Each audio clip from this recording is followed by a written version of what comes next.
Welcome to the Chelsea FanCast, fueled by Guinness, powered by celery. I am, of course, Stamford Chidge, and the title of tonight's show is Caviar and Turds. Oh, I know that title, Chidge. Yes. It's been stolen by me. As we were saying, actually, before we went on air, it's a momentous moment for JK. I mean, he's been doing this show with me, I don't know, easily 10 years now. Oh, it's more than that.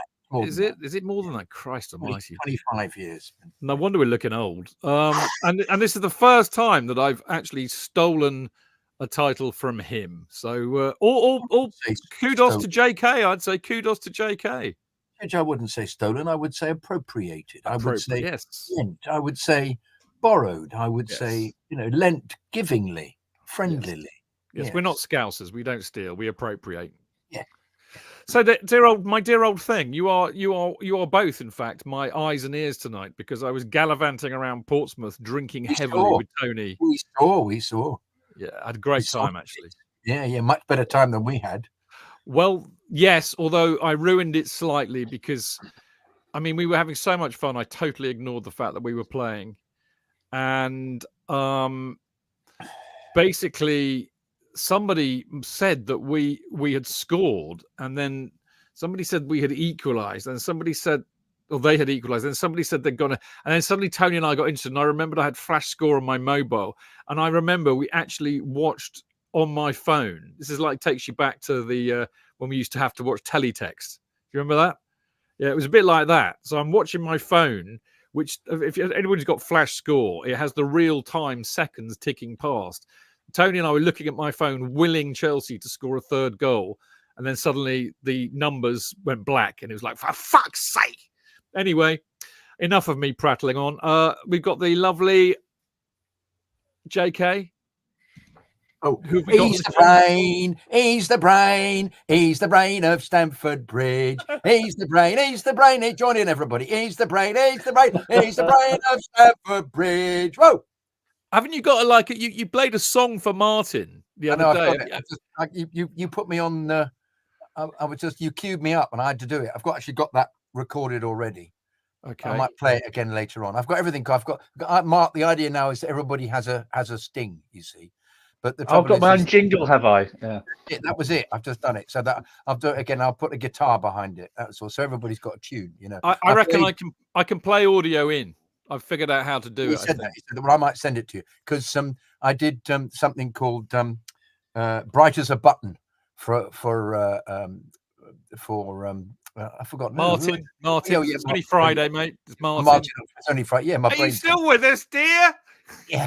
1 lump or two. Who are you? You remind me of somebody I know. Welcome to the Chelsea Dementia Podcast. Yeah, on Friday, and it goes. It's bright as a button. Jimmy McGregor, and it's and he slightly objected, didn't he, Martin? He slightly let's be honest. No. Somebody who was listening on YouTube or watching on YouTube objected to you being borderline racist to Irish people.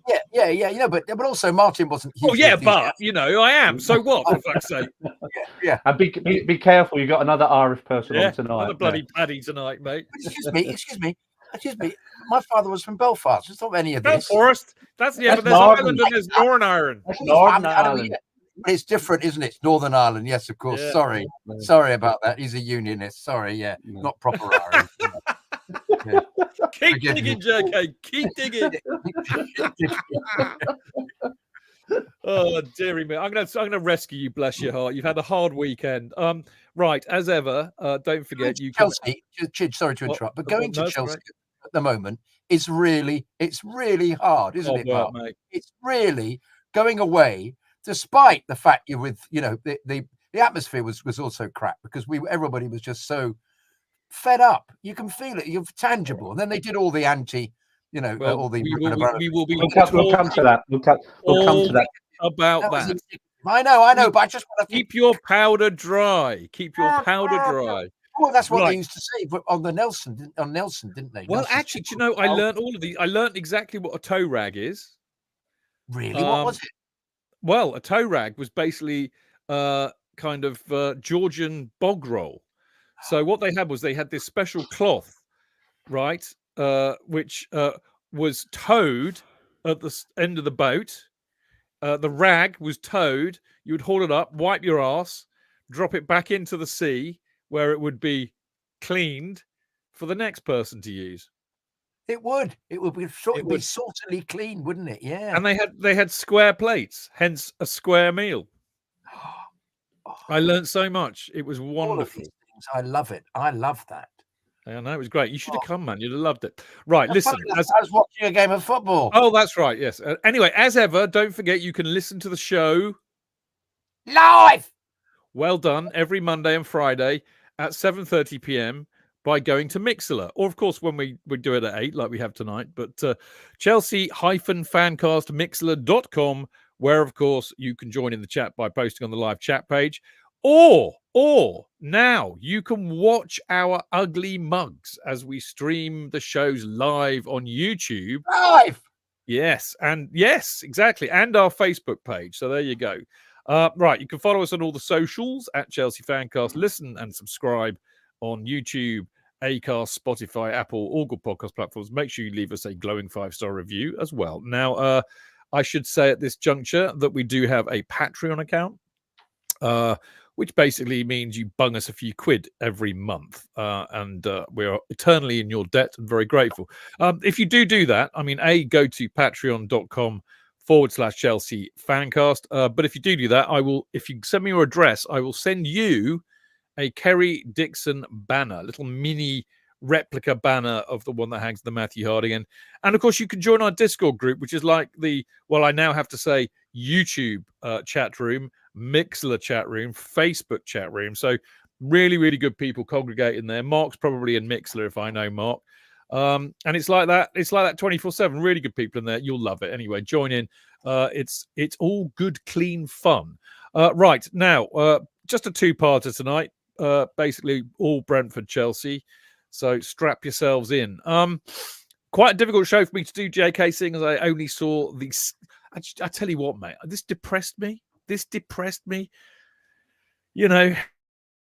I mean, I was way too pissed to watch anything on Saturday night, and I was in the hotel. So I got back on Sunday massively, hugely hungover. And of course, because I do my duty, like Nelson, I did my duty, and I watched the highlights on Match of the Day. Well, you know where you are in the world when Chelsea are on last on Match of the Day and got a mere 2 minutes and about 10 seconds chat. So that's what I'm basing the entire show on tonight. But the first thing I'm going to say, I did know this because I did see the team before they went out. He basically played 3 at the back and no Sterling, which I thought was interesting because I'm glad to see that Sterling wasn't started, obviously. He's obviously pushed Chilwell and Gusto up. I later then found out that he did it because he was really trying to protect the space around Fernandes and Moises, who are clearly knackered, which begs the question, why couldn't you fucking pick somebody else then? I actually suggested on Friday that one of them should be rested, didn't I? Remember? I think I said on Friday also that he might make some changes that were different from the ones that we'd come up with in the... you were dead right. But we were all pleased about Sterling not playing, but bless his cotton socks, he actually made a difference when he came on after the 83rd minute, wasn't it? I think. So I can't tell you if you really want to know. If you really want to know, I can tell you when he came. Do you really want to know? Tell me. He came on in the 79th minute. I was almost 83 then, almost. Yeah, he came on. But he actually, he made a difference down the wing. I mean, I think what you have to establish is that having spoken to the wonderfully eloquent Greville on Friday, who was absolutely brilliant, I have to say. Wasn't he? Yeah, definitely. Fantastic. It was all reserves and 13 injuries.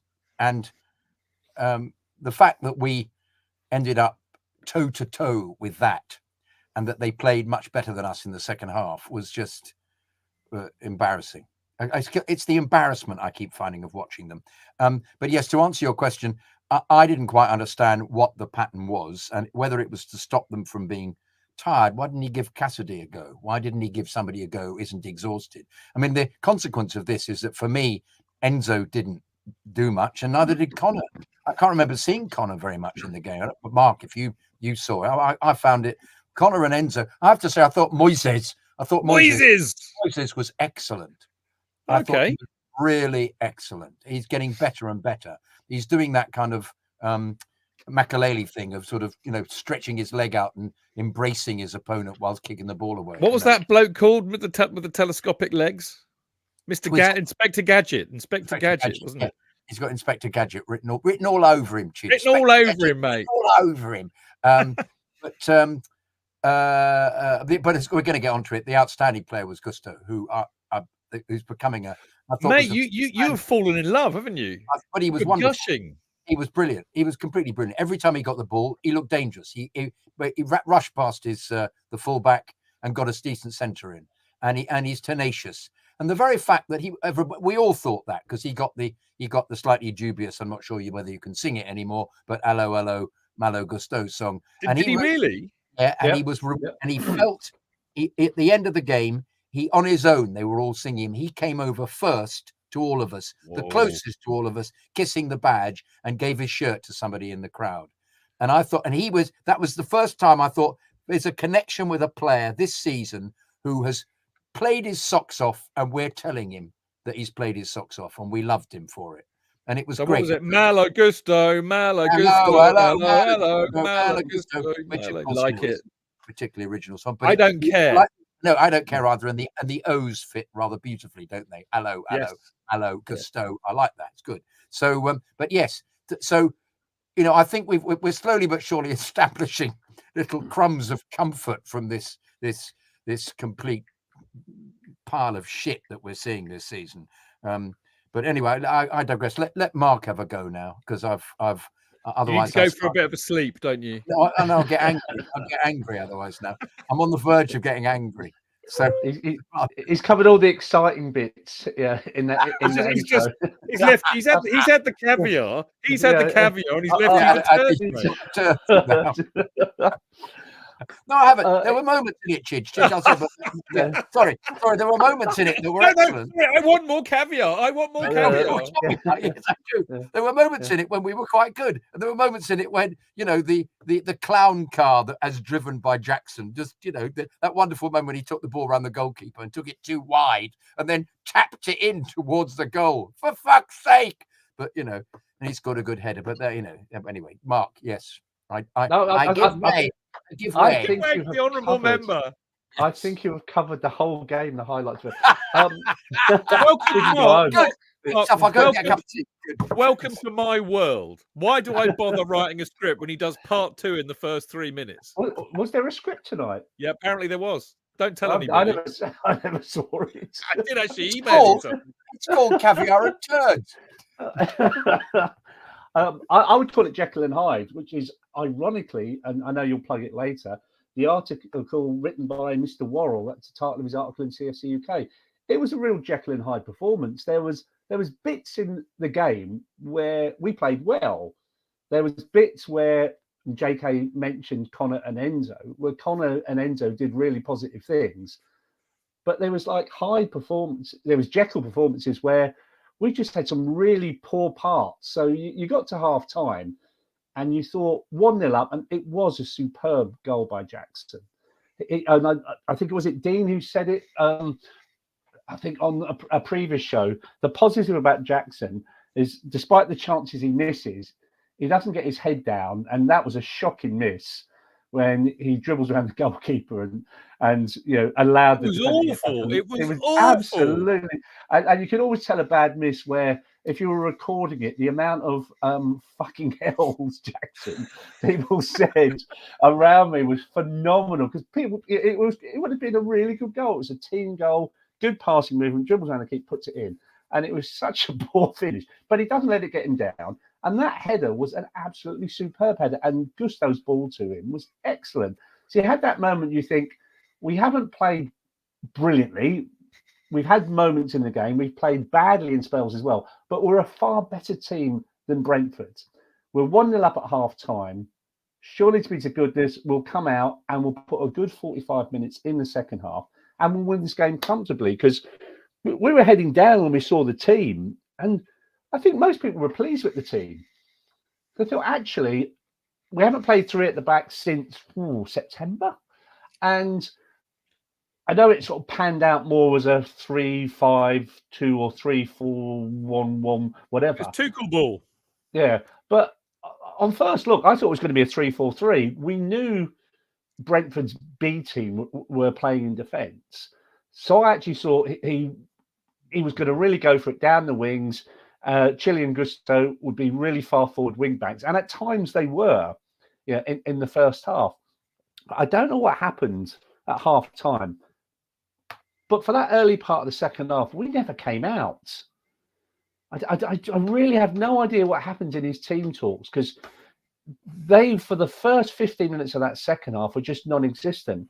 And we allowed Brentford back into the game when they weren't really in the game. Their crowd was flat, and that got the crowd going. We fell behind, and then, obviously, I know we're going to talk about it. There was a bit of hostility towards the administration, towards Pochettino. But we shouldn't have got... Yeah, that's fine. We should not have got ourselves into that position. We were the better team in the first half. We could clearly have been a couple of goals ahead, story of our season, if we'd taken our chances. I mean, but it was very frustrating how we allowed ourselves to get into that mess. Well, I'm gonna go back to Jackson, and I want to spend a bit of time on the second half shenanigans, because somebody's done some very interesting stats about that. But I have to, I had a chat with Kerry on the way down from London today, who sends his best, and we were talking about Jackson, because I'm warming to him. Actually, I am warming to him. Actually, Kerry and I both said he's absolutely shit, but he scores. he scores goals. But it's exactly what Dino said last week, JK. He never gives up. I mean, you just saw everything about Jackson in one match. He misses. It was such a bad miss. You had to laugh. Then he scores a brilliant goal, and then he's got such a massive ego. He's like shushing the Brentford fans. And actually, Connor had to take his hand out and said, "Mate, fucking behave." But he doesn't give up, and I can't. You know what? And I talked to Kerry about this, and he agreed. He said, "Yeah, you've got to have a massive ego to be a striker, and if you miss a sitter, you've got to get back up and have another go." And do you know what? He does that, and I'm kind of warming to him. I think he's quite a character in his own mad sort. He is quite mad, I think, as well. I am warming to him, JK. But isn't this a different world, Chidge, where you warm to a striker? Yeah, I warmed to Timo Werner. Yeah, it's exactly. I fell in love with Didier Drogba. Yeah, well, yeah. Aren't we making allowances? Warming to players. But this is where we are, JK. This is where we are. But all right, but let's lower the bar so completely that we just, lower than a snake's belly, mate. In a wheel rut. Yeah. Well, there we go. Who else can we warm to in the side? Well, I don't know. Should we do that now? Let's do it now. I like Petrovic a lot, actually. I'm warming to him. Yeah. I'm going to look at the lineup, actually, because that would be fairer to do it, wouldn't it? Just Colwell decidedly cold over, because I think I'm warming. No. I'm warming to Colwell, because Colwell, I don't think he's the full ticket yet, but I think he likes Chelsea. That's enough for me. I do love Chelsea. I like Chelsea. Can I play? Yeah, I love you though. I've gone beyond warming to you, obviously. Oh, sweet, thank you. Chalobah, Trevoh, I love, actually. Because I just do. There's something about Trevoh I love. I kind of like Disasi too. I'm warming to him because I think he's a bit of a beast, and I think he celebrated that goal like it was the winning goal in the World Cup final. Celebrations, Chidge. It's about not giving the ball away. JK, I have a very simple view of football. I forgot low bar. Sorry, forgot. Yeah, sorry. Malo Gusto. I definitely like a lot. Yeah, I like Malo Gusto. Hi, bar. I've definitely fallen in love with Gallagher. I'm definitely in love with Chilwell because he's won the European Cup. Fernandes wasn't great on Saturday. Apparently so. Fernandes and Caicedo, massive jury out on both of those two. I'm fond of Caicedo. I think we've got. I'm jury out on those. I think he's evolving. Enzo, just to me, whether he's too knackered. If he's knackered, don't play him, Poch. You gonna let me finish this? I'm jury out on those two. I like Palmer. I'm kind of falling in love with Palmer because he's got a good song, and I'm warming to Jackson. So there you go. That's the side he picked. I mean, actually, that's pretty good, really, if you think about it. I didn't realise they were so good, Chidge. I'm watching a different team. I know. No, I didn't say that. I mean, most of them are complete shit, but I kind of warm to them or love them anyway because I'm that kind of a guy, you know. This is 1979, isn't it? It is a bit. Do you know what? Fuck me, it is, isn't it? It is Yeah. so. It is. No. You know, no, seriously. I had a chat with Gary Chivers. I had a chat with Gary Chivers, who we should do a troubadour gig with sometime, by the way. But I had a chat with Gary Chivers, and he was when I did that interview with him and Martin King, and he said exactly that. He said, "Look, you know, we knew we were shit, and we knew that you knew that we were shit." But we fucking tried our hearts out. And that's kind of why you loved us, wasn't it? And I said, actually, Gary, bang on. You were definitely shit, but we loved you because you ran your bollocks off for us. And that's really all we asked. So, interesting point. Anyway, we digress. Where was I? Second half. Yes, it's a fact. Let's talk about these statistics. Oh, my God. Arsenal are 4-0 up after 24 minutes against Sheffield United. Right? Fuck me. I had them down for 6-0, I think. You're on for it. I had 4-1, so I'm in serious danger here. This could be an 8-0. I think I did. Yeah. All right, now look, forgive me, because I do not know who put this up originally. Yeah, sorry, I got weird message from Leaf in Mixler. I don't know. I mean, you know, I've not done anything at all that we haven't done already. So I would suggest that if you're getting an audio problem, Mixler, you just refresh your Mixler or watch it on YouTube. Anyway, where was I? I know, the show. Yes, right. Okay, I have absolutely no idea where this came from. So I do apologize. I think it was the boys from That Chelsea podcast that put it up and drew my attention to it. But this is an analysis of Chelsea in the first half table away, second half table away. Okay, so if you'd stopped the game at half time, right, Chelsea would, and for our away games, would be second in the table. If you stopped it in the second half, Chelsea would be 16th. And I think that's away. In total, right, for all games, first half, Chelsea would be 8th. Second half, Chelsea would be 17th. I mean, so this is not a myth. This is for real. Chelsea are fucking pony in the second half. So it begs the question, like you were saying, Mark, what in God's name does he say to them at half time? Actually, before you answer that, I was listening to Talk Sport on the way home tonight from Londinium. And I mean, actually, Darren Bent, who I don't really have an awful lot of time for, but he actually was quite. He made a lot of sense. Really, he was saying he thinks it's a mentality issue. He thinks that they kind of. I mean, I said this to Tony when I heard that Brentford had equalised and gone ahead. I said, mate, I can fucking see it now. They've all come out in the second half with a pint on the go and a cigar in the other hand. And there is that kind of thing. They do take their foot off the gas. Perhaps it is a mentality thing. Maybe the concentration goes, but I think it's a mentality thing, Mark. It could be. I think the other thing that's frustrated me this season about our second half performances is I know the rules allow you to use 5 substitutions, but you don't have to. And Poch does seem to roll the dice with his substitutions most games. He didn't use all 5 subs on Saturday, but in many games this season, he's put all 5 subs on. And I actually think 5 subs is too many, and I think it does cause disruption to the team and to the rhythm of the team. So it's probably a bit of mentality. It's a bit pipe and slippers at half time, cigarettes out, pint in hand. But I think it's also the disruption of the substitutions in the second half spoils the pattern of the team because he rarely takes defenders off too often. So it's always the midfield or the forward line that always seems to get substituted. So you have that period where either Sterling's coming on as a sub or he's being substituted, Mudryk's coming on or he's being substituted. And I don't think that helps. I think you need to sort of have a rhythm in the side and play 5 subs, if you're getting players injured, but don't change for change's sake. Sometimes it's okay to keep the sort of formation you've got and the players you've got. Only change it if, say, you're losing, for example. the trouble is, Mark, we come out dreadful, and he doesn't then make the substitutes till later on. It's the fact that we've played decently for the 45, and then so I actually think it's down to him. I don't, because he surely must say, guys, don't take your foot off the gas, just go straight for it. You know, as he similarly in the League Cup final where they all came out absolutely in extra time. You know, time.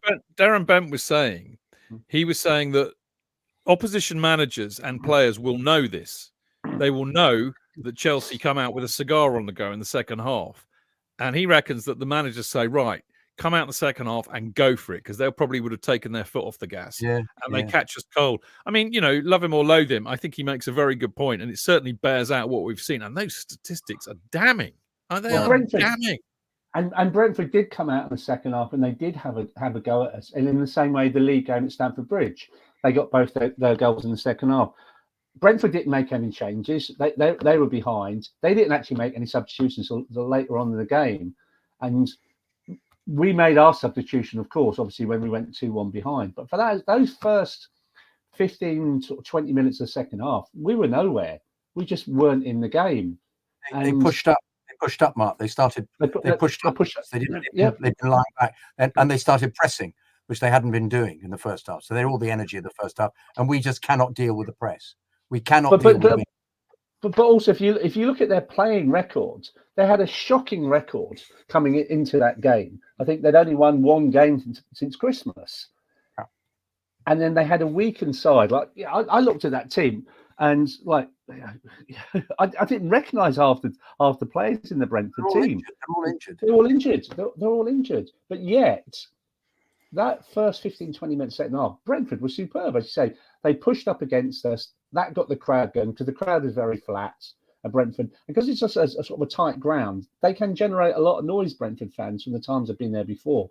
And they were very quiet in the first half. We let them back into it. And so, again, I just don't know what goes on during that half-time interval, because you would just say, look, we're 1-0 up. Let's not do anything stupid and just make the game safe by getting an early second goal. And it was so similar to that extra time period the week before against Liverpool. We just never came out. We were just flat. But also there were some terrible defensive errors. With the second goal was ludicrous that the bloke got the opportunity for the overhead kick, not from a Chelsea head, but from a Brentford head, and everybody just stood about. You could actually see Casado and someone else, was it Connor, I think, just standing about. Nobody makes a challenge. You just think, what's going on in their heads here? Are they not aware that two Brentford players are in the box ahead of them unmarked? All it needs is for the ball to actually come to one of them. And all that bloke wanted to do, as was revealed on Match of the Day, was do that was their main thing. About tried it 3 times, didn't he? Tried it 3 times. You know, great goal. Great goal.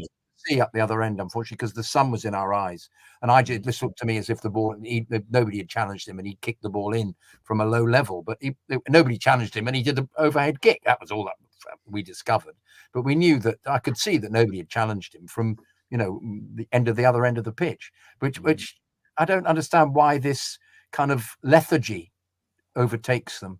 And it's something the manager should surely be dealing with. I have to say that Mudryk came on and it altered. Mudryk came on and played, instead of had all the energy. We played him in this strange midfield position that he plays again, and he's sprightly, more sprightly than Enzo was. Gets a couple of movements in, plays the ball around. Gusto started playing out of his skin. They kept getting the ball chipped over the top, and he'd running for it and getting in the centres. And it was suddenly we were different, and we scored the goal, rightly so. And then the last few minutes, we should have scored another one, but of course we didn't. So, well, what happened there? I didn't see that. Sorry, go on, Mark. Go on, Mark. Yeah, don't you feel a degree of sympathy for Mudryk? Because obviously the Leeds game the other night, I thought Mudryk did all right. He scored. That does, and we said on previous shows, he does seem to be a confidence player, and you have to put your arm around him. So he's played against Leeds. He's had a good game by his recent standards. He's got himself a goal, and it seems every time he comes into the side and scores, he's benched the next game. I do have a hell of a lot of sympathy for him, because any player, to be consistent, you can't just keep coming in and out of the team half an hour. You need a run in the side, And when he came on, I thought he made a difference. And then he played his part in the corner. So he played a part in the equaliser. Which was a good goal, it has to be said. What was the one you're talking about where we could have won it then? Because I obviously didn't get that on Match of the Day. They didn't bother with that. Well, no, just our energy was such that we were just, in their half and centering the ball. And, we're on top. We shifted from after the goal. They were playing with a bit of gusto, were they? With a huge amount of gusto. And I don't know if they showed it on Match of the Day, but Palmer had a great chance. Yes. That he should have scored. Yeah, they did. They did. Oh, they did show. Okay, yeah, he should have scored with that one. That was a good move again. Gusto came down the right, ball into Palmer, should have put it in the net. Yeah, he did. I mean, the thing is that. Sorry, go on, Jake. Go. Sorry, mate. Go on. He fucks off down the tunnel before, but doesn't come over and say goodbye to anybody, to wave at anybody. Okay, name and shame. Who came over and who didn't? He certainly didn't. Gusto and Chilwell came over. So did Mudryk. So did Chalobah. So did but they didn't come as far. No, they sort of stood and applauded.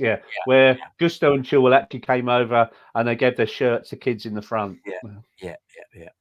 Fair enough. I mean, look, we did claw it back. It was a bit stupid to go behind, particularly to a very poor Brentford side, but we did. Disasi should be applauded for scoring a goal, of course. But I think what frustrates me is that we should never have had to against, Brentford's reserves. Like you said, you didn't even recognise most of the players playing there. It's just another dodgy result, really. And it underlines exactly what you were saying, Mark, about the whole Jekyll and Hyde nature of this side. I mean, it's been fascinating, kind of not going to the match this weekend and listening to a lot of the media on it, which is interesting, actually, because it shows you I'm desperate to know what happened. Whereas if I had been there, I don't need to know what happened, and I certainly don't want them telling me what they think. So that's also Jekyll and Hyde, but never mind. I mean, the thing is, none of them have a Scooby. I mean, it doesn't matter what pundit you've listened to, or I've listened to the last few days. They said, well, what's going on with Chelsea? Will they be better next year? Nobody has a Scooby. They can't work it out either. So it is like there is some sort of kind of weird madness going on about this club at the moment. Nobody can understand what is going on, why we are so Jekyll and Hyde. When will it stop? I mean, Danny Kelly, who, for all of his Spursness, I actually really like Danny Kelly. He said something today which was really quite pertinent. He said, this is Chelsea. He said, I keep, kind of muscle memory keeps telling me that they're going to click in a minute, and they don't, and I can't understand it. And I said, yes, Danny, yes, that's exactly it.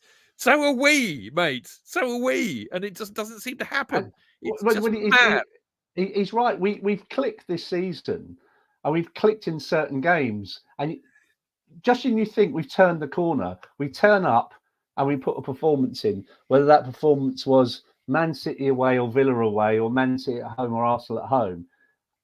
And they put a performance in and you think, we've now turned the corner. And then I think I said it on the way down to the game on Saturday, and I actually got it wrong. I just said it feels at the moment we're 2 games away from a crisis. Actually, no, we're about 45 minutes away from a crisis if Saturday was anything to go by. We just can't put anything together in terms of a decent run of results. And I think that's just reflected how people are responding. Because I think I was really surprised how quickly people sort of turned on the team. Because pause that for a minute. Okay. Because we are going to do that to death in part 2. I mean, they're very Al Pacino, aren't they? Just when I thought I was out, they pull me back in. I mean, they really are fucking mad. No, it's reversed. Just when we're in, they pull him back out. Well, exactly that.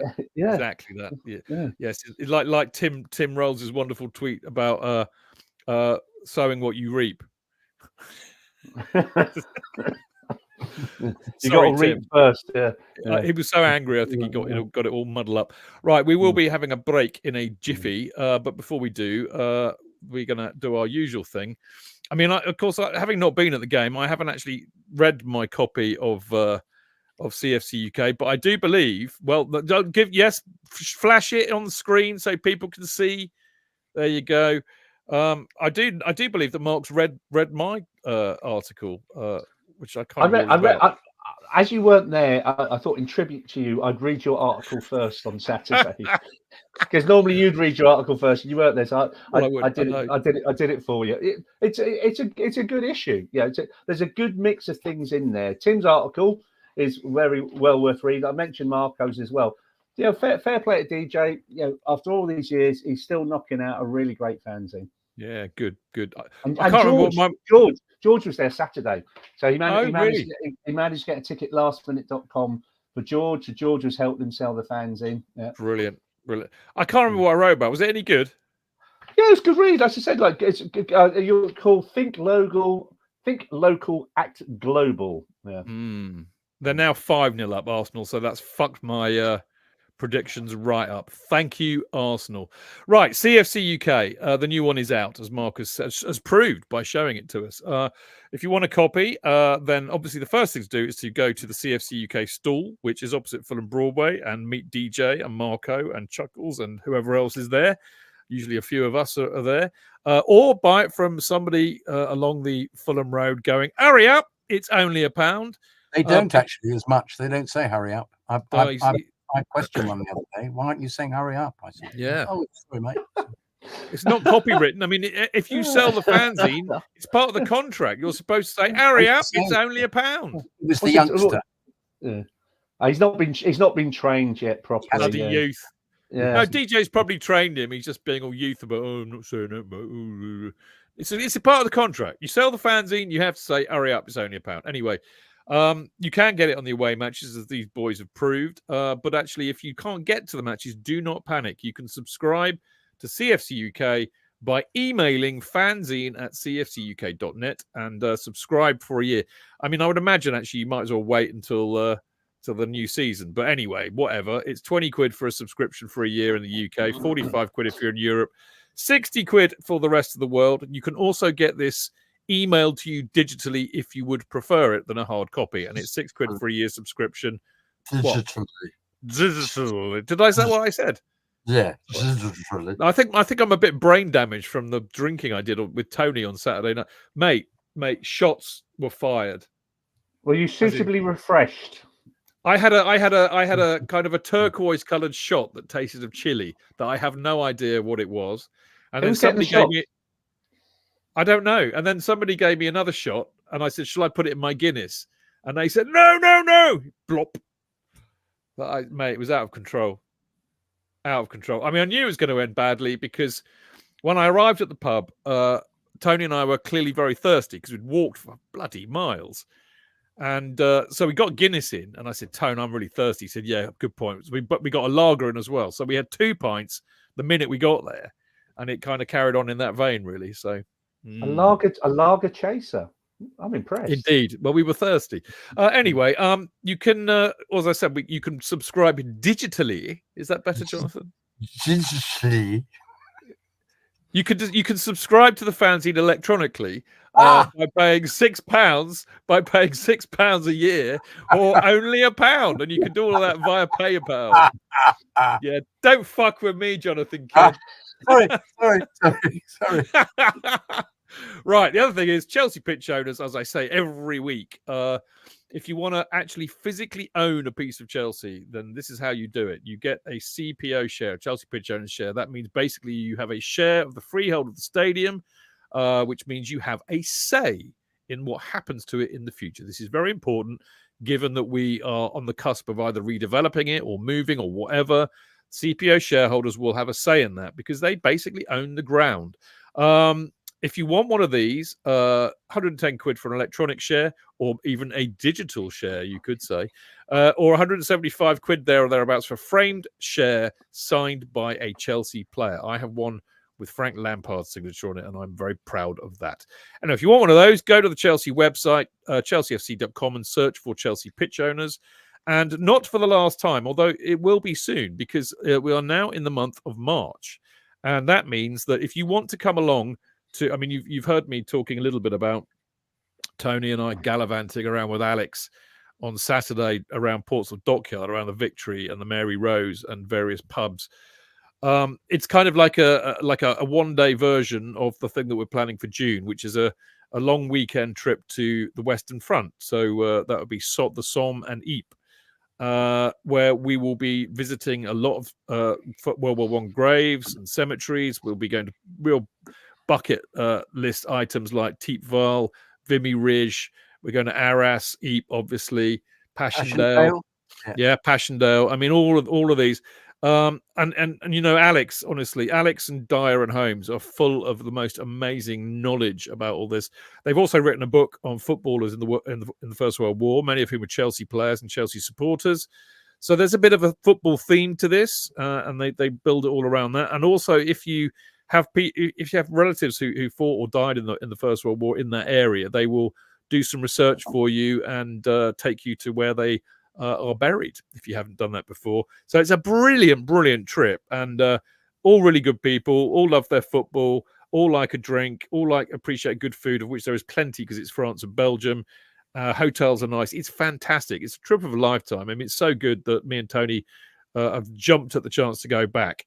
Right, 21st to the 24th of June, from £649 per person. That's everything included apart from your food and drink.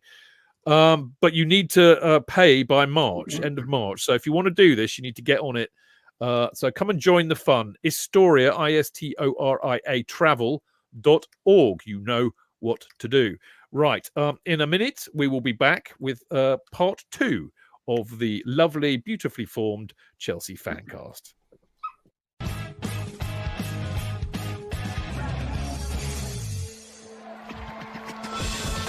Real fans, real opinions. I'm Jason Cundy, and you're listening to Chidge and the boys on the Chelsea Football Fancast. Total nutters and proper Chelsea. Footballfancast.com.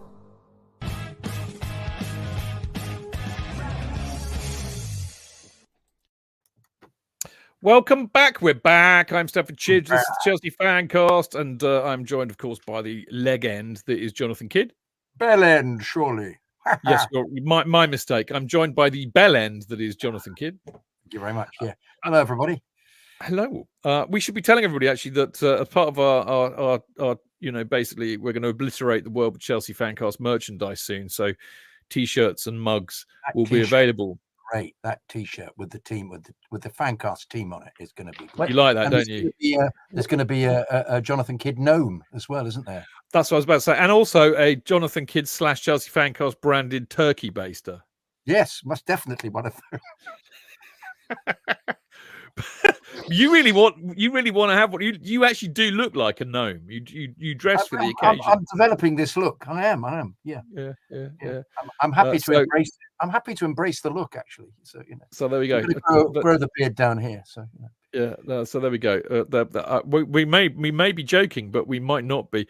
We're also joined by the absolute legend that is the wonderful, lovely Mark Meehan.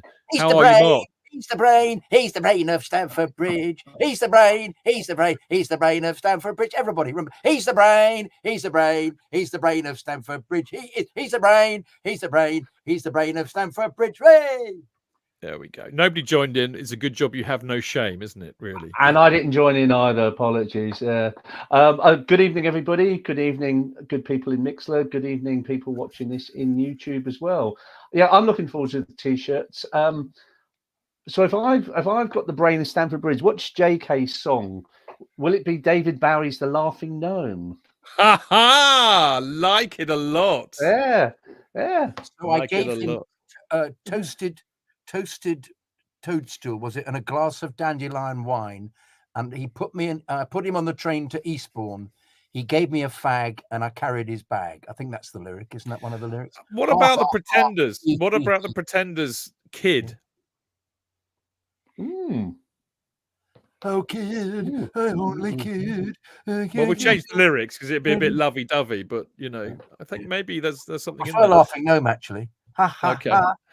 He he. I'm the laughing gnome, and you can't catch me. Yeah, it's much more Jonathan. Yeah, it's more in tune. Much more JK. Yeah. Much more you, isn't it?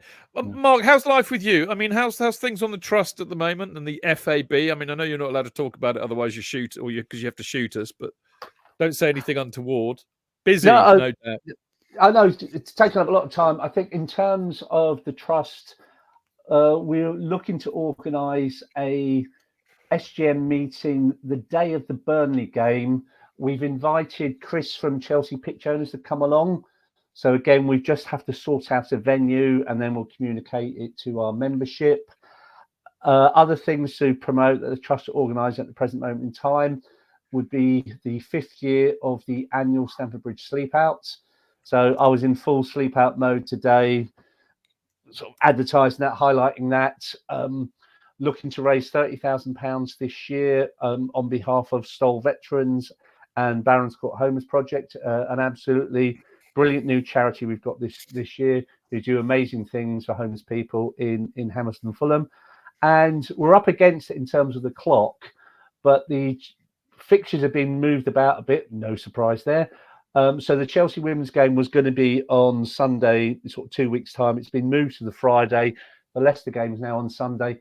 So we're trying to organise a heritage event in the T-Bar on the evening of the Chelsea WSL game against Arsenal, because it will be Emma Hayes' last WSL game at Stamford Chidge, and actually we want to look back on the history of sort of Chelsea women as well. So we're going to invite former managers, including the first ever manager Tony Farmer. We've got former kits, so it's going to be tight. We've got less than 2 weeks to organise it, but hopefully we'll be able to do that. And then in terms of the fans advisory board, obviously can't go into too great a deal at the present moment in time, but obviously we're having a dialogue with the club at the present moment in time on an important matter, which will be sort of like ticketing, and we'll probably be able to sort of like share more about that in the coming weeks once the club has had a time to sort of like look at themselves at their next board meeting. Good on you, Mark. Well done for all the work you do. Now, talking of the sleep out, people can sign up to join. Sorry, I forgot one thing. It was a busy day Friday. Again, I think people had picked up on it, but I want to remind people if they're on Mixer or watching it on YouTube, was the fiasco about the Sheffield United game. Oh, yeah. And obviously bad enough that the game was moved to Sunday at 1:30 because the TV companies wanted the Manchester United game moved from the Wednesday to the Thursday, and Sheffield United wasn't on television. But nobody realised since 1929, Sheffield have held a running events in the city of Sheffield. And more recently, in the last 20 years, they've actually had a half marathon runs around the city centre, including Bramwell Lane. And nobody realised that was happening, even though the event has been organised for a year. So Who knew? Another kick in the teeth for football supporters, but kick in the teeth for Chelsea supporters. And there's been a few of those this season with games being changed at sort of short notice, the Wolves game being the prime example. So what we have said in the sort of comms we put out last week is if anybody is inconvenienced by this, and people are, we've already had a number of responses back by Chelsea supporters, and they have to pay for new train tickets, there's booking fees, and some people out of pocket by over £100. And some people now, having to sort of book hotel accommodation because there's only one direct train back to London and 2 via Doncaster on that Sunday evening. So we've asked people to keep receipts, and I think we'll get to a closure point. But then we'll write to all the powers that be. We'll write to the Premier League. We'll write to the TV companies. We'll write to Sheffield United because they have to carry a lot of the responsibility because it was changed at their request. And we'll write to Chelsea as well. This just isn't good enough. The ways Chelsea supporters and football supporters generally are actually being treated. No guarantees that people will get any kind of money back. But we want to raise this issue and we'll make sure all the powers that be are aware of it. It's a really shocking way to treat supporters. Yeah, quite right too. Now, the sleep out. People can actually take part in this, can't they? Which, as in, they can sleep out. Do you want to tell people a little bit more about that, and also how they can sign up to sleep out? Yes, if they want to go onto the Chelsea Supporters Trust website, the link will take you there to Eventbrite, and you can register at Eventbrite to take part in the sleep out. And through there, there'll also be a link to the Just Giving website, where you can set up your own individual Just Giving page where, as you get your sponsorship through, the money will go 50-50 between the two charities, Stoll Veterans and the Barons Court Homeless Project. We've raised £3,000 already, So we've got 3 weeks to go, and ideally we'd like to raise £30,000 for 2 excellent charities. And we'd like to see as many people as possible either take part by coming along on the evening. If you've never done it before, it is a really enjoyable evening spent in the company of fellow sort of Chelsea supporters, and you'll never ever replicate the experience of what it is to sleep rough. You can never actually do that. We are quite sort of like looked after. There's security there, but it is cold, especially on the East End concourse. But it's more about an educational thing and give people an insight just for one night of their lives where they're not in the comfort of their own bed with their duvet and their central heating system and just sleeping out on a bit of cardboard and a sleeping bag. And it works so well that people come back each year and they raise money and just feel they're making a difference in some people's lives. And that money is always been put to good use and will continue to be put to good use going forward. Good, excellent stuff. And best way to do it is to go to the Chelsea Sports Trust website and they can find info there, right? Correct. Yeah. ChelseaSupportersTrust.com. Very easy.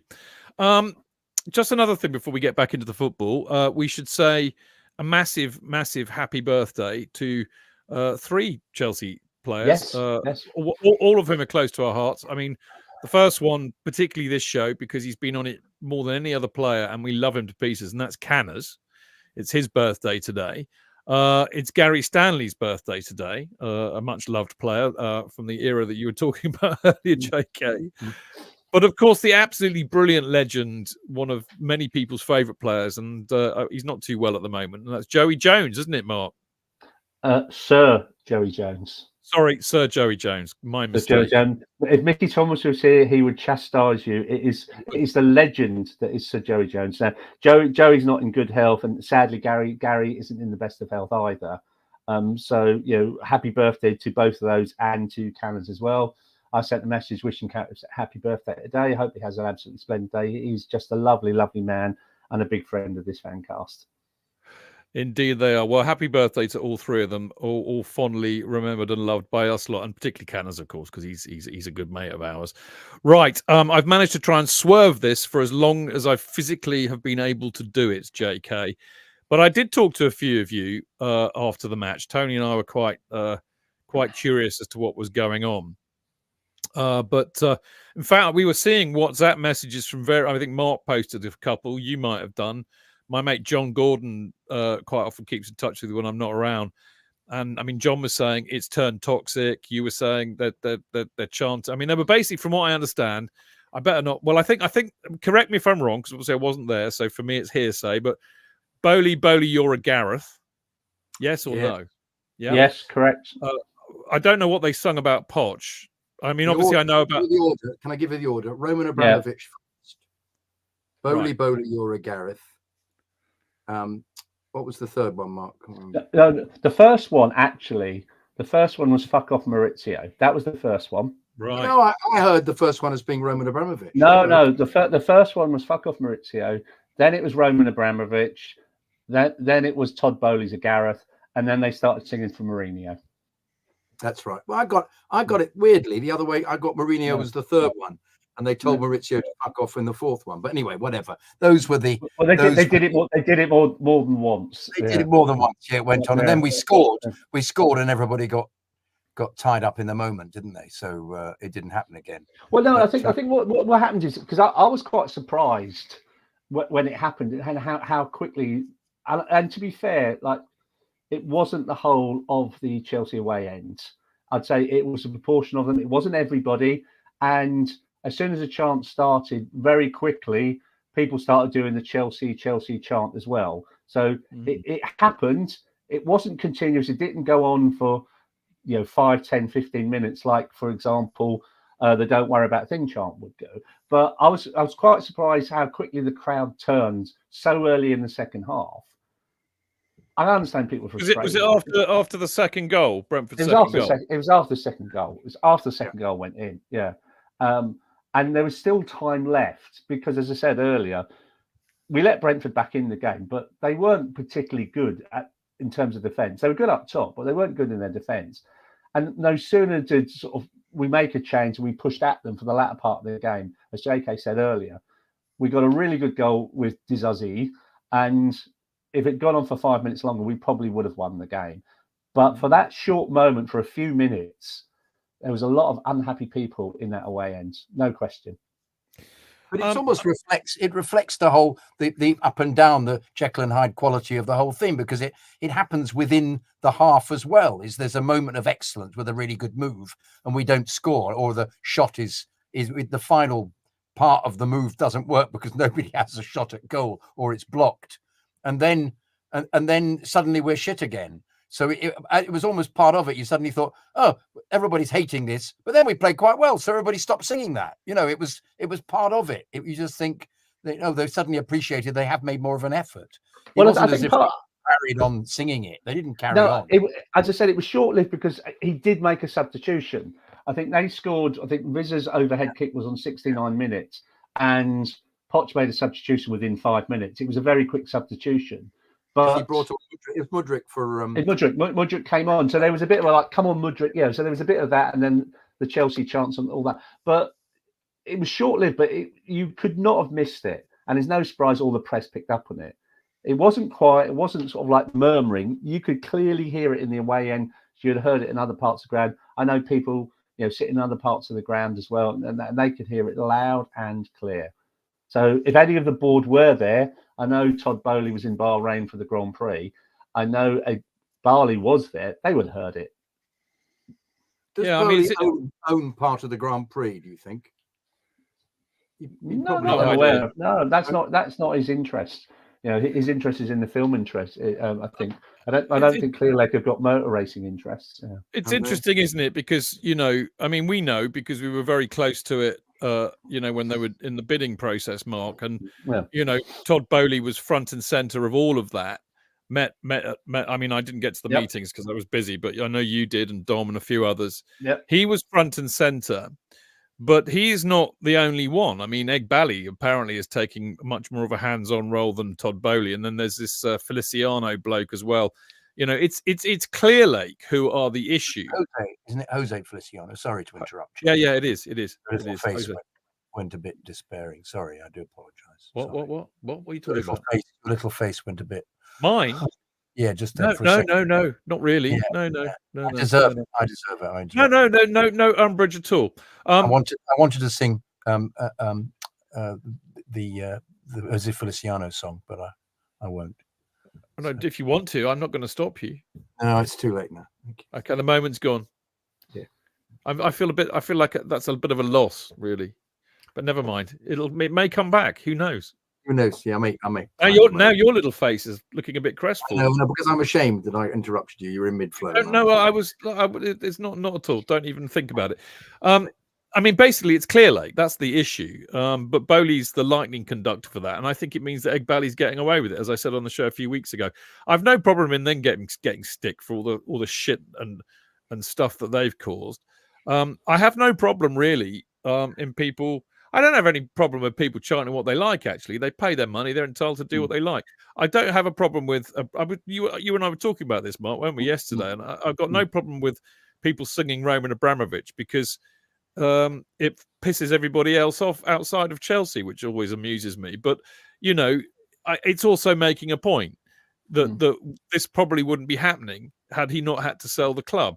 I can't, for the life of me, get my head round singing for Jose Mourinho because people seem to have very short memories about the fact that he led us to something like 17th in the league before he was fired for being so toxic and upsetting everybody. Not to mention he went to United and dissed us. Not to mention he went to Spurs and dissed us. And not to mention the fact that he's a bit of a busted flush. Yes, okay, he's our greatest ever manager. I know, I was there. Blimey, bless you, Mark. Bless you, Mark. Mark almost burst into a parallel universe there. Did you see that? I know, that was like frightening. I'm frightened by that. Wow. Look. Shimmy. You went all shimmy, and I thought, oh, God. And as if I thought a different Mark would come back. Well, maybe a different Mark has come back. Look, Mourinho. I love Mourinho. He is without doubt our greatest ever manager. I remember it because I was there. But it's gone. It's in the past. He is not that manager anymore. and him coming back is not going to make a blind bit of difference. But aren't they just, sorry to interrupt, aren't they just singing it because they want Yes. somebody to sing for who isn't? No, you know, they just want not someone else. quite. They don't want. No, a cry for Roman or a chant for Roman and a chant for Jose is not about Roman and Jose. It's a chant for the return to Chelsea winning. Yes. Because that is what is missing. And no. I think there's a bit also is a chant for Mourinho, because actually there was one guy near to me when they started chanting for Mourinho. He was going, "Oh, for fuck's sake! If you're going to chant for someone," he said, "chant for Ancelotti," and people going, "Yeah, that'll make a bit of sense." Yeah, I mean exactly that. Yeah. But it is. What's the Ancelotti chant? I can't remember it. Whereas Jose Mourinho. Ancelotti, Frankie Lampard, Didier Drogba, and it's that one. Yeah, but it doesn't come to mind, does it? I think it's, Jose Mourinho is an easy one, mate, because it's Jose Mourinho. I know. It's Ancelotti, Ancelotti. But if you look, come on, baby, light my fire. Just wanted to. But if you look on social media over the last 48 hours, there is a lot of activity around people wanting Jose back and JT as his number 2. Yeah, but it's retarded, frankly. But the point is that I know why people are doing it. People are doing it because what it symbolizes is we used to sing this all the time. We want our Chelsea back. What they want back is Chelsea that wins shit, is elite, is at the top of the tree, not the mid-table wank that we've got now. So I get why people are using Abramovich and Mourinho as that bellwether, if you like. So I don't have a problem with it, because if I'd have been there, you know what? I'd probably have been singing it too, because I like a bit. I like a bit of. When Jose Mourinho was mentioned, I went, no, not him. I went, yeah, but you see, there's the difference. I can sit here, and talk to you guys and be sensible and go, oh come on, don't be stupid. But if I'm there in the middle of a crowd, I'm a bit of an insurrectionist at heart. Yeah, that. I agree. But if it's going to piss people off, I'm going to sing it, and I would have done. But lots of people are like you are singing that just because it's pisses one of people off. Yeah, we're fed up with this. We don't want this. But are we going to debate now whether we think that that Pochettino actually should go? Only if you're bored of me talking about this, which you clearly are. No, I'm not in the slightest. I wouldn't mean it like that. I didn't mean it like that. I just meant, let's talk about the final one, which was fuck off Maurizio. That's the first time I've heard. I know. I mean, this is a good point actually. I mean, the messages that I was getting were, he's lost the away support, he's done for. Because basically, if you lose the away support, it's not a good look, because they are about the most loyal of the supporters that we have. So it kind of does beg the question: has he really lost the away support? I mean, is he a goner? Does he have himself to blame? I mean, he's not exactly endeared himself to the supporters, as we've been saying on the show for weeks. Why doesn't he come over? And I agree, mate. Why doesn't he? What the fuck is that about? Build a relationship with the supporters, because they're the ones who could save your bloody arse, mate. I would say he lost it for 5 minutes. As I said, I was really surprised that they turned very quickly when that second goal went in. But the fact that he made a substitution, and on the back of that substitution we got back in the game, he probably saved his own arse, because had we lost the game 2-1, I would have understood the away end getting hacked off and and all the things that followed, because we've lost the game. In the same way, when we lost at home to Wolves, in that second half, when Wolves scored this, the crowd turned then. But up until that point, as I've said on previous shows, what are we? We are supporters. You're there supporting the team. But when it doesn't look like it isn't going your way, some people will then turn on the player or turn on the opposition.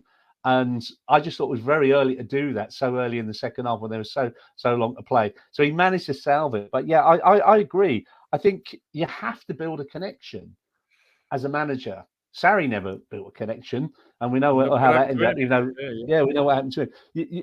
And I don't know why, but from day one, maybe Pochettino, it might take him a while. I don't know what he did at Southampton and Spurs in terms of building that rapport. How long it took.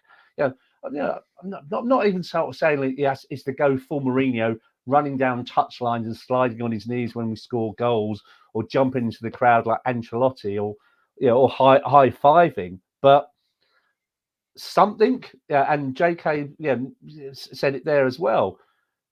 Even though we were Jekyll and Hyde, a large proportion of the players did come over, They gave their shirts to the crowd, and they got a good response. They weren't jeered. Yeah, Pochettino could have come over at the end. He could have come up. Even Potter last season, to Potter's credit, there were many times that Potter did come out and he clapped the supporters. And I think the other thing as well, is what he said afterwards. I'm trying to figure out, was he protecting the players or protecting himself? Because he was basically saying, like, quite rightly, don't blame the fans, which I thought, he's not having a go at the fans. He said, they need to show their frustration, but I'd rather they show their frustration at me rather than the team. I am strong. I'm sure in that time, we will change that perception. I don't want them blaming. Players need to feel backed. And to be honest, I prefer that I get the blame. I don't care. I am strong. I am 52. These are things that he kept saying. Now, who's he saying? It's age. It's age. What's he saying? I'm twice the age of the kids. Is he saying that? First I heard, I thought, well, fair play to him. He's carrying the responsibility for that. He's deflecting it off the players, which is the right to do. He's the manager. The buck stops with me. But who's he communicating that to? Is he saying that because he's talking to the press? Is he giving a message to the fans, or is he giving a message to the board? Yeah, good point. Yeah. It's certainly a message to somebody, isn't it? It's a message. There's a message to somebody there, because when you're in that role of where you're regularly communicating and you're being quoted, you have to be. Someone's got to be hearing what you're saying. Who are you talking to? Who is your communication to? Are you doing it to the press boys and girls? Are you doing it to the board? Are you doing it to the supporters? It's a very good question, Mark. It's a very good question. I mean, I don't know. I mean, this is I think a lot of what he I mean, who knows? I don't know the guy. It's really difficult, isn't it, to get a sense of who somebody is from a distance. But my gut feeling is that he's in a sense, he's actually a player's manager. That his relationship, the most important relationship for him is the one that he has between him and his players. And I think he's in a very paternal role because, of course, they are so young and inexperienced. So I think he's probably always trying to protect the players. And maybe he's just not as gregarious as a lot of other managers we've had or that are around. People like, Klopp, for example.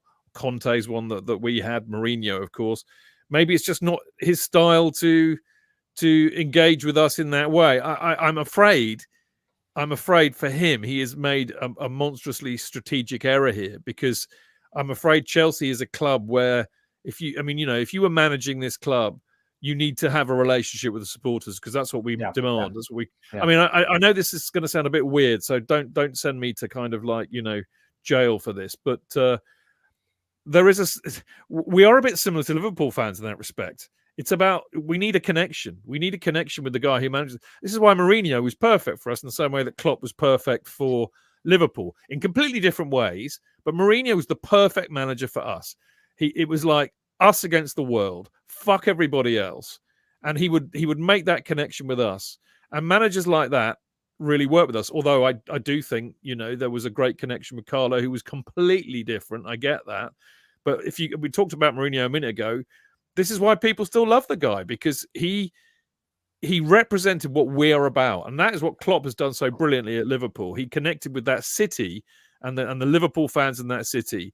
He was their representative on earth, as it were. And we need that. We demand that. And if you ignore that, you ignore it at your peril. And as Mark rightly said, Sarri ignored it at his peril. Any manager, AVB, ignored it at his peril. Big Phil Scolari ignored it at his peril. I mean, the world is littered with managers who did not connect with the Chelsea supporters.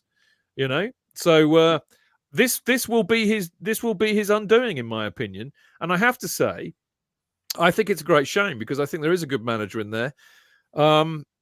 I don't think it would be the right decision to let him go. I really don't. I just think we'd be back to square one again. We've already wasted 2 years. We'll be wasting another year while the players get to know a new manager. They're young, and I don't think that will help losing another manager. And I don't think he's lost the dressing room. I think they play for him. I think they like playing for him. I mean, going back to what I said, he is a player's manager, and I think he protects them, puts an arm around them, and tries to get the best out of them that way. So, I think getting rid of him, I think would be a mistake, and I think it would just put us back again. And I really, really don't think that'd be the right thing to do. And that's the frustrating part, because everything I hear about Pochettino is exactly that. He is well liked by the players. Sorry, JK. That's his face, Mark, was I can see his face. Look at his face, just look at his face. Sorry, Mark, carry on what you were saying. I wasn't making a very good point. I was just going to say that in the presser the other day, he did say if the players don't fit, the profile doesn't fit, they'll change them. And that was the first time I heard him actually saying that. I think he said that early on in the season, where he said, yeah, there'll have to be some changes. But I almost feel that's a window into his longevity in the job, because I think they're happy to. I know that they in the past would have said, yeah, you can stay, to keep the project going. But I wonder whether he's got a different relationship with them. His inability, his caginess, his tactfulness whenever he's asked about Connor as well, he always says nothing to do with me. It seems to me indicative of somebody who knows how to behave with the upper echelons. And so I wouldn't be surprised to see him start again next season, and some of these players to go, and more players of his to be bought. Because the problem is, as you say, Chidge, if they do get rid of somebody, he'll want to have his own players, won't he? And we start again. So I suspect that he will continue. I just think I agree with you completely. He's got several things wrong. He's not blameless at all, JK. I totally get that. We don't see a plan, do we? This is the problem. We don't see. They seem just to be. They move the ball out from the back, down the wings, Palmer or Gusto, whoever, and somebody comes into the centre, and you think, I'm not seeing anything progress from particularly the middle of midfield. They seem to be absolutely the major. They're not. What are they doing? They're not playing a block. They're just playing a quite condensed defence and trying. They don't get the ball back as much as they did. I always keep quoting this. The team that played pre-season were a pressing side, pushed everybody to the side, very similar to Tuchel, with Nkunku and Jackson playing. And Nkunku clearly has been an absolute disaster, because he was supposed to lead the line, and so he's been trying to make do all the way through. So perhaps that's in his favour for the club hanging on to him, because he would just say, I haven't been allowed to play the way that I wanted to, and we've been making do, and I'm trying to find a pattern for this to work, and it hasn't quite been working with the players we've got. So I also, just to butt in, JK, it's not his team. It's not a team full of Poch-like players. No. So I don't think he's got the players to play in the way that he wants to play. Yeah, which is similar to the Tottenham with Dele Alli playing very fast forward from midfield, and the ball. It's a bit similar to. It's a bit Klopp-like actually. We just haven't been doing it. But also, it seems to me that he would like to press, and I think they press. They're more energetic. Well, perhaps one of the problems is they're completely knackered in the second half. This is why we don't have the energy when they come out, because it's handling that, which has always been one of the problems. I remember when Liverpool first started under Klopp, they would press madly and then be completely exhausted in the second half, and they'd have a completely different side. And you wonder whether it's a fitness thing, and you wonder, why is that? Is this a training thing? Is this, are they not doing the beep test well enough at Cobham? This is the problem with not having eyes, at the training ground, because I suspect that Mudryk is wonderful in training, beats everybody and scores a goal, and it's just something happens. Well, which is what they say about Madueke, isn't it? Yeah, as well. Absolutely. He's great when he doesn't actually have to play against a team. Yeah, he's fantastic in those metal men that he gets. I'm also very good at that. But I was always horrific with the cone. God, we put a cone on the pitch. Oh, bloody hell. Mate, honestly, JK, you couldn't even beat a cone. No, I could. I sent cones this way and every way. Did you? So there you go. I mean, look, I think the other thing that needs to be said is that, I don't think this is all. I mean, it's difficult, isn't it? Because, every manager at every football club, he's the one with his cock on the block. He's the one you point the finger at when it's all going pear-shaped. And understandably so to a large degree. But I think with Chelsea at the moment, context is everything. And and I've said this in the past. I've said with what the owners have done in the last 2 years, I think Guardiola would struggle to get a tune out of this side, and I mean it. And I don't think this is all on Poch. I mean, where does one start with the finger of blame? I mean, Putin, you could say, certainly Boris Johnson and his Tory government for using Chelsea Football Club as a political football. That's what happened. We know, don't we, Mark, how involved Sunak and Doris were in who had the say. I mean, they chose the bid. They chose who bought Chelsea Football Club. Now, I don't know. So this is all allegedly, but for all we know, a few backhanders might have been flying around. So, they're culpable. And then, of course, you've got Clearwater and their idiocy over the last 2 years, So I think there's a lot of other people to be pointing the finger at before you get to Poch. Although, as I said, I do not think he's blameless. So there you go. What do you think, Mark? I don't think anybody is blameless. I think this is a collective. I think there's been a phenomenal amount of change to Chelsea Football Club over the last 2 years. Stemming from Abramovich being the only oligarch involved in football that I can see that seems to have had any sanctions against him. Apologies if I've got that wrong. Well, he wasn't even sanctioned in America, and they were sanctioning people too. Exactly. So it does seem really, really strange. We've got our directors of football. They're responsible for the recruitment. They're buying the players that Poch has to work with. I don't know how much of a say he has. And who hired them? Who hired them? And then they're appointed. And I think it's a broader thing. That's why Tim's article in CF2K is well worth reading, because he very much talks about communication. And if you don't communicate, people fill gaps and people make shit up. The blue particularly people like me. Yeah. Talk about conspiracy. So again, I think there's a collective within the club. And you've got, I heard it said at Brentford on Saturday, people who, regularly people, way season ticket holders go every week. They don't feel a sense of connection. They feel disconnected to the players, to the manager, to the football club. They just don't, so they want to love the players. And I think it helps when players like Chilwell come over and give a shirt to a kid at the end and get applause. They want to connect with the manager. They want to connect with the club, because guess what? They don't want Clear Lake to fail. They want this club. It's their club to be successful. They want us doing well in the league. They want us doing well in the cup. But for the lack of communication, people want to know, why haven't we bought a striker? People want to know what is happening about the ground. They want to know what's happening about ticketing. There's so many things supporters want to know. And because there is no...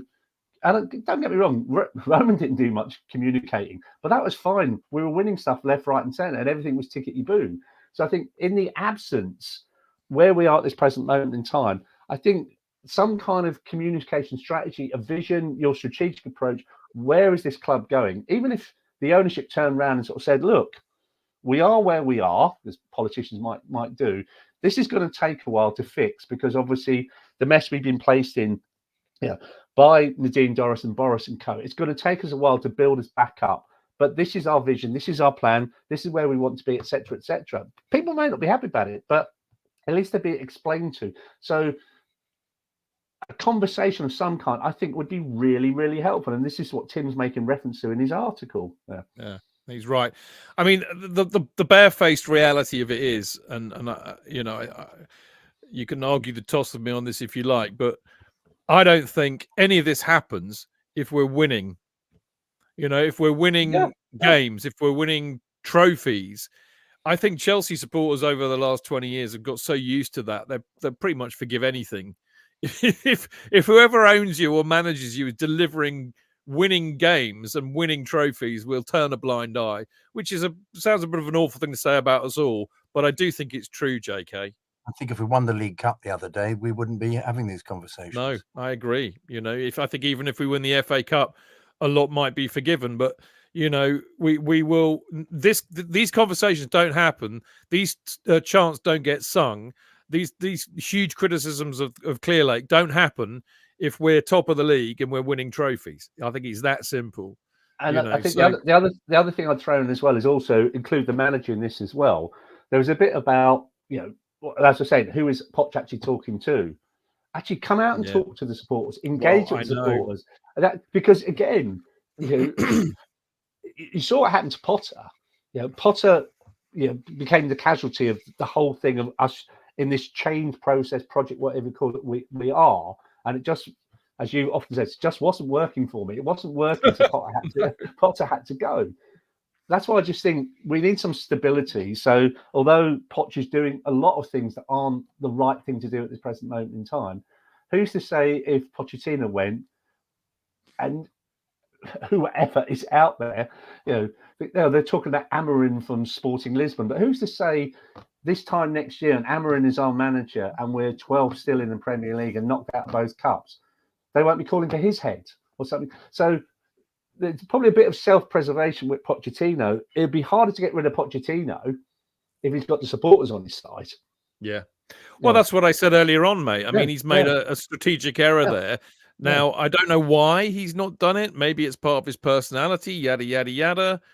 I should, I can't wait till we get Ricky back on when we play Spurs, whenever that's rearranged for, and see what he has to say about Pochettino. Sadly, we won't have a Southampton supporter on this season because it might be fun to ask them as well and see what he was like with them. But I don't actually remember, him being very demonstrative with them either. He's not a rabble rouser. He's not a, come on, let's have it.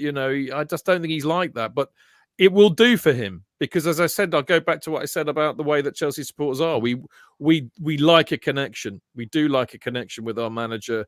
We like to feel that they are our representative and they are the the managerial embodiment of what we're about. So well, this is a story that will run and run and run, I suspect, but not anymore. Not for tonight, anyway, because we do need to bugger off and think about Friday's show, really, because that's when we're back, obviously. In fact, talking which, I haven't done the schedule yet, have I? So I don't know who's on with you and me, JK. So all will be revealed. I'll have a song for them, don't worry. Okay, well, it'll be one of the usual gang. I can tell you that much. All right, and you can start swatting up. They played for both, or have we done that already this season with Newcastle? We probably have. Yeah. What Newcastle? You've done that. You're not that I can remember. Yeah, we've done Newcastle. We haven't got many left, actually. I think we got Leicester because we obviously haven't done them this season, and we'll have West Ham. We haven't done West Ham. Alan Birchnell got him right already. You see, I think I started it. Keith Weller, Steve Kemba. Forest. I started it, I think. Yeah.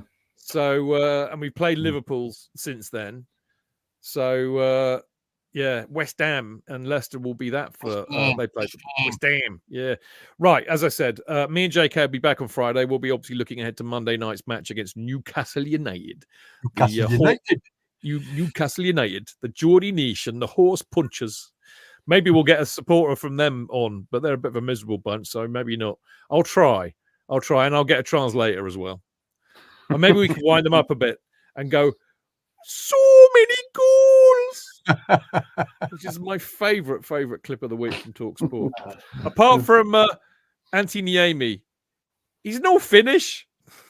Fucking love that. Anyway, we will be back on Friday, me and JK and somebody else who we haven't got asked yet, but there you go. I thought we were doing it off the post this week, no? Oh, well, yeah. Well, yes, we could do. What's my diary like? It's a bit buggered, actually, mate.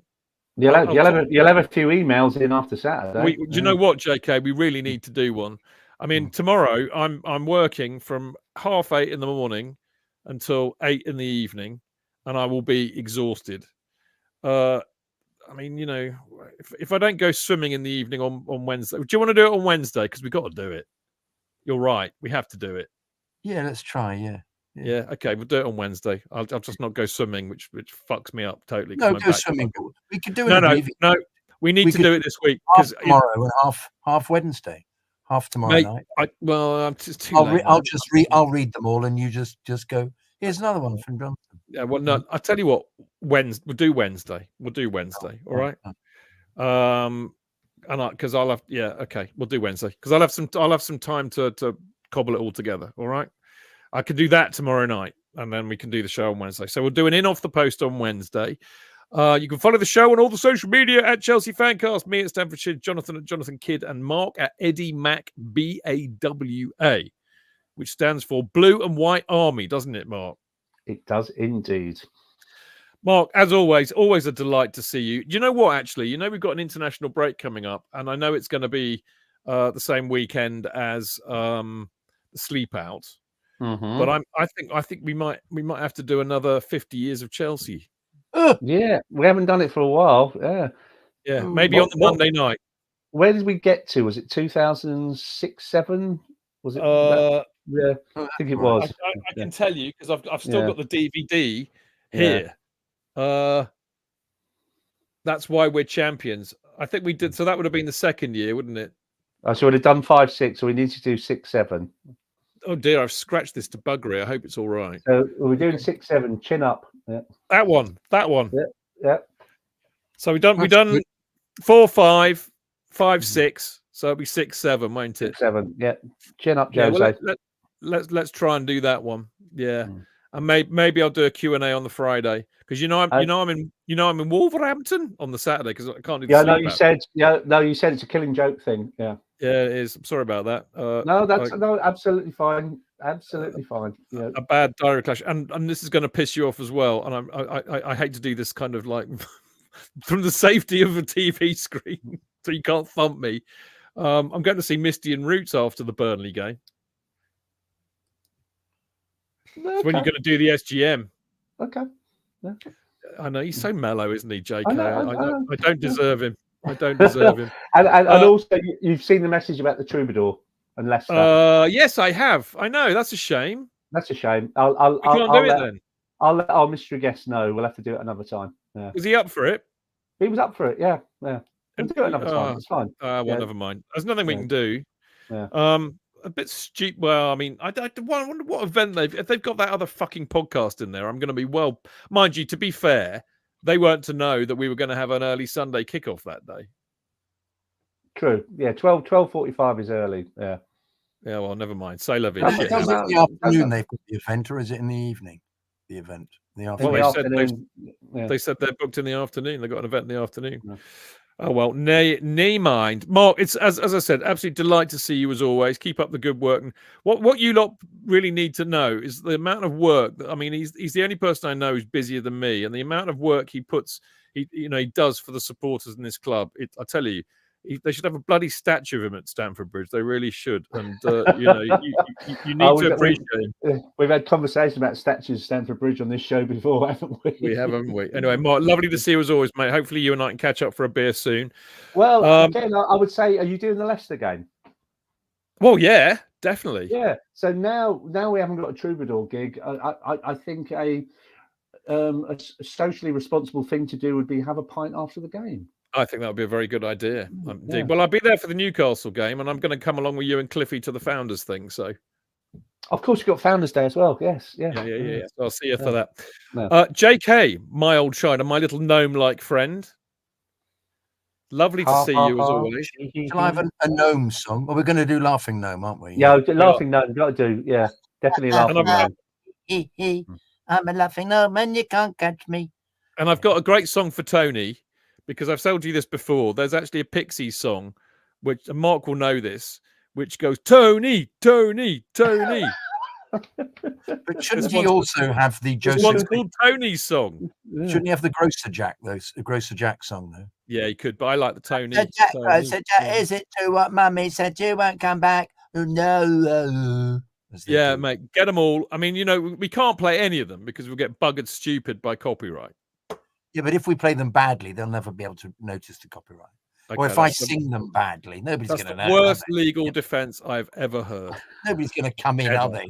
Say, you played excerpt from a teenage. They will, mate. They will. Okay, let me.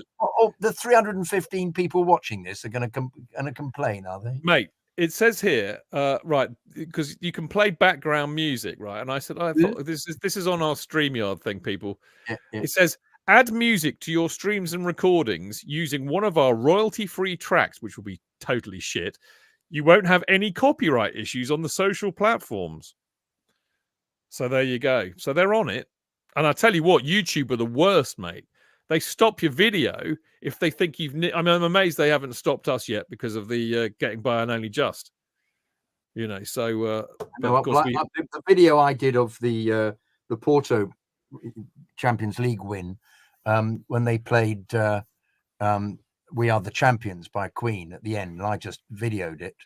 They've taken all the sound off it for copyright reasons. And that's actually wrong because that's called fair. You can fair deal that. It's incidental. Fair usage. Yeah, they don't fucking know anything. I mean, obviously, I used to know this as a TV producer of some repute. As in a TV producer who used to nick things a lot like that, and I would say, no, mate, fair dealing. Fuck off. So anyway, what are you gonna do? Not a lot. Right, JK, lovely to see you as always. We have a date on Wednesday by the sounds of it, which is fantastic. I'm looking forward to that already. Me too. Yes, indeed. Now, thank you also to the lovely people who have been listening and watching. We will see you on Friday when we will be... Actually, no, we'll see you on Wednesday when we'll be back for an In Off the Post.